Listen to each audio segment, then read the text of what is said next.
15 kinds of malware, what they do, and their safe practices is a presentation by Josh Haluska for Network Security 1. Malware is basically short for malicious software. It's basically software that is used to compromise a computer. It can be used to steal data, bypass access controls, or otherwise cause harm to the host computer. It is a very large term referring to a variety of malicious programs. This is going to basically give definition to all those different types, 15 to be exact, and also what to do to prevent it. Now, adware is a form of malware. It is short for advertising supported software. It automatically delivers your advertisements on your screen. They are very annoying when they appear. However, it's not just when you're online, it would be all the time. Often the software and applications offer free versions that come bundled with adware, and this is how you get this on your computer. You want the program, you hit download, and generally it is associated with it. Nowadays, most adware is sponsored or is authorized by advertisers. It serves as a revenue generating tool, so often companies do make money as a regular ad would. Most generally, adware will come bundled with spyware. Spyware is capable of tracking other user activity and stealing information, but I'll get into more of that later. Your botnets, and zombie computers, these three types of malware all go together. They are basically a bot is a software program created to automatically perform specific operations. Some created for relatively harmless purposes, for instance, video games and internet auctions, to automatically bid if you are outbidden up to a certain amount of money so that you'll win the auction.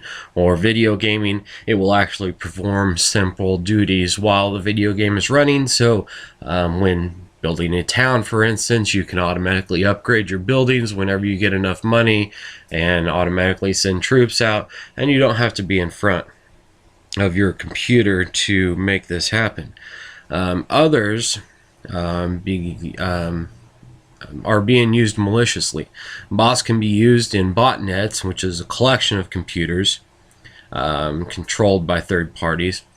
They can use these for DDoS attacks as spam bots that render advertisements on websites, as spiders that scrape server information, such as IP address and security information, or just personalized data. They can also distribute malware disguised as popular search items on download sites. So that's your bot. Your zombie computer is basically a computer that's under the control of a remote computer, and then a botnet is several zombie computers all being controlled remotely. Ransomware and scareware are very similar to each other. Ransomware is malware that essentially holds a computer system captive, usually displaying a screen saying that they've done something wrong, they've accessed a site that they shouldn't have, and demanding an amount of money to unlock the computer. It restricts user access to the computer by encrypting a file on a hard drive or locking down the system until they pay a certain amount of money to remove that restriction and regain access. It generally spreads in the same manner a worm does, which we will talk about again later, but over a network connection of some sort. Scareware, very similar, is a fake antivirus program, you'll see on your screen, it'll say several viruses found. And in order to fix the problem, you have to pay a registration fee to fix the problem that in the beginning was most likely made up in the first place. So there was never really any problem at all, but you're paying money. Millions of dollars was encompassed through scareware here about 5 years ago, and it was actually the most money-making malware out there. Now, a rootkit is another form of malware designed to remotely access or control a computer without being detected by the user or security programs. After installed, it is possible that the malicious party can remotely execute files, can access and steal information, modify system configurations, alter software, especially your security software, by turning it off or using much less secure settings, or just control the computer as part of a botnet like we talked about. Prevention, detection, and removal of this can be very difficult. Generally, it is best just to format your hard drive because the files are generally replicated, disguised, and are unknown to the operating system, so you cannot go in and actually find them. Prevent this by regularly installing your security patches, updating your software and your operating systems. Trojan or Trojan horse and a rat, which is short for remote access Trojan, are one of the two. A Trojan horse or Trojan, they are the same thing, is malware. It disguises itself as a normal file or program to trick the user into downloading it, when in turn what they're actually downloading is malware. It did come from the Greek attack on the city of Troy, with the horse that is marched in the middle of the city full of soldiers as a gift. In the middle of the night, the horse opens up and all the troops come out and they demolish the city and the victory is won. Same way with this. It looks like something that you want, a program that looks too good to be true. Whatever, you download it because that's what you want. It may act like that particular program, but once you download it or load it up on your computer, it acts as a virus and your system is now compromised. They then are able to steal data. They could actually install more malware of different kinds, modify files. They can monitor your activity by screen capture or even keystrokes. They can be used in botnets. You need to be aware of where you're downloading from and download from a trusted source, or buy the software and stay away from freeware. A rat, which is remote access Trojan, is the same thing as a Trojan, only it opens a back door that gives the owner of the malware access to the affected computer. So essentially the same thing, just giving it backdoor capabilities. Now, a virus, most people think a virus, they just sum up malware as a virus in itself, but it is very different. A virus is actually capable of copying itself and spreading to other computers, but it cannot spread through the network. It has to be put on there by the user. The virus often spreads to the computers by attaching themselves to various programs and executing code. When a user launches one of those affected programs, it then has a virus. Here a couple years ago, Minecraft first came out, very popular Google program, or very popular Android program, as started, was downloaded. Many different versions of this were available.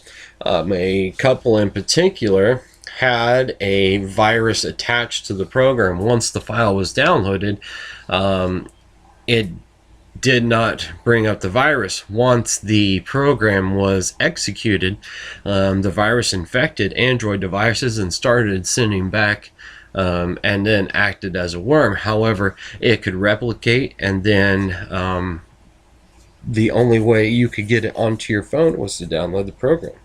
And it was very successful in infecting close to 2 million devices before it was taken off, discovered, and gotten rid of. It can be used to steal information, harm host computers and networks, and create, again, botnets. Worms and backdoors. Now, these are the most popular malware out there. They spread over computer networks by finding vulnerabilities in operating systems. They cause harm by consuming bandwidth and overloading web servers. Worms have the capability to spread and replicate by itself, and that's how they are different from a virus. They don't need instructions. They act on their own, to where once they're inside the computer, they will go down the stream to the next computer, try to exploit their vulnerability, and then move on. Often spread by sending mass emails with the affected attachments to user contacts. This will happen automatically. Once that person opens up or gets that email, they open it up on the computer. It is now in their computer looking for a door to get in. And backdoors are very similar to worms in that they use a network connection to move, usually by email. They open a backdoor into the computer, allowing free access to information or even the ability to change security settings to let more malware in. A rogue security software and browser hijacker. These are very popular with freeware on the internet. Rogue security software, just as it sounds, it misleads users into thinking it's a program to remove malicious infections, while in fact it is malware itself. So once you go in to download this, you put it on your computer, you've now installed malware when you thought it was some form of an antivirus software. Most of the time, it will simply perform a basic task, and that is to turn off your real antivirus software that you may have on your computer.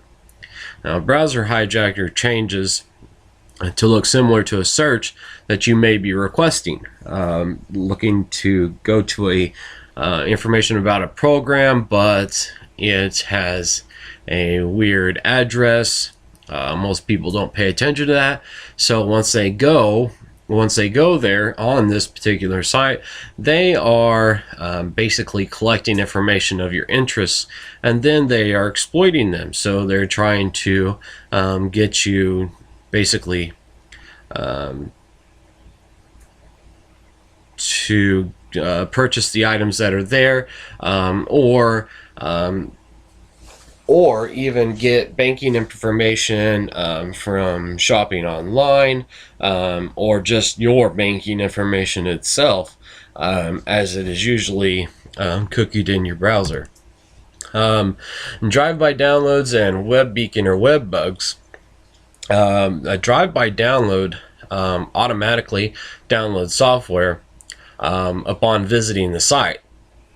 The download occurs without the user knowledge or consent, so I could simply go to the website not knowing what it is or that it's a trusted website. It could be malicious software. Once I visit it, it downloads the virus, or it downloads whatever the malware is onto my computer. My computer is now affected. A web beacon is usually like a 1x1 pixel, small enough to where you would never be able to see it. It is placed somewhere in a web page or email. It's usually undetectable because it is so small, but because the computer has made a request to an external server, whoever planted it knows when it's been opened. They then can go in and find information such as your IP address and browser version. They know your browser. They know the vulnerabilities. They know your IP address. Then they can get in that way also. Some basic safe practices. You want to make sure that you install and run anti-malware and firewall software. It is better that you have multiple versions, so that you have multiple databases going at the same time, and then more can be detected. Choose programs that offer tools for detecting, quarantining, and removing multiple types of malware.